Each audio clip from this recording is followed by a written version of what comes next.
అనగనగా ఒక పెద్ద అడవి ఉంది. ఆ అడవిలో ఒక పులి ఉండేది. అది తిండి కోసమని అడవిలో అలా ఇలా తిరగసాగింది. అలా తిరుగుతూ ఒక చీమల పొట్ట మీద చూసుకోకుండా కాలు వేసింది. దాంతో కొన్ని చీమలు చనిపోయాయి. అది చూసిన మిగతా చీమలకు చాలా బాధ కలిగింది. అందులో ఒక చీమకు బాగా కోపం వచ్చి, నేను ఆ పులిని వదలను అని బయలుదేరింది. అప్పటికే పులి ఏదో జంతువుని చంపి తిని ఆకలి తీర్చుకొని ఒక చెట్టు క్రింద నిద్రపోతోంది. చీమ వెంటనే దాని దగ్గరకు వెళ్ళి కాలు మీద గట్టిగా కొరికింది. దాంతో పులి వెంటనే ఒక కేక వేసింది. ఎవరు నన్ను కొరికింది అని అటు ఇటు చూడసాగింది. దానికి చీమ అడుగులు కనిపించాయి. వాటిని అనుసరిస్తూ చీమల పుట్ట వైపు బయలుదేరింది పులి.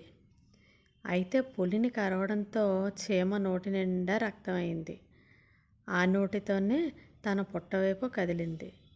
దారిలో కొన్ని ఏనుగు పిల్లలు మూతికి రక్తంతో ఉన్న చీమను చూసి భయపడి పారిపోయాయి. ఆ చీమ తన పుట్టలోకి దూరి మిగతా చీమలకు విషయం చెప్పింది. ఇంతలో పుట్ట దగ్గరకు వచ్చి పులి గర్జించింది. ఆలోచించగా వాటికి ఒక ఉపాయం తట్టింది.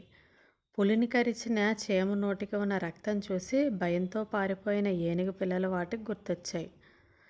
పులిని భయపెట్టాలంటే అదే మార్గమని అన్ని చీమలు నోటికి ఎరుపు రంగు పులుముకొని పుట్టపైకి వచ్చాయి. వాటి నోటికి అంటుకున్న రంగును చూసి రక్తం అనుకొని పులి భయపడిపోయింది. ఇంతలోనే ఆ పులికి మెలకువ వచ్చింది. బాబోయ్, ఇదంతా కల!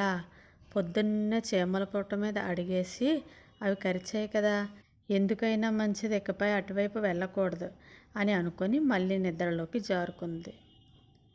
చూశారు కదా పిల్లలు, ఈ కథ కనుక మీకు నచ్చినట్లయితే ప్లీజ్ లైక్ చేయండి. Thank you.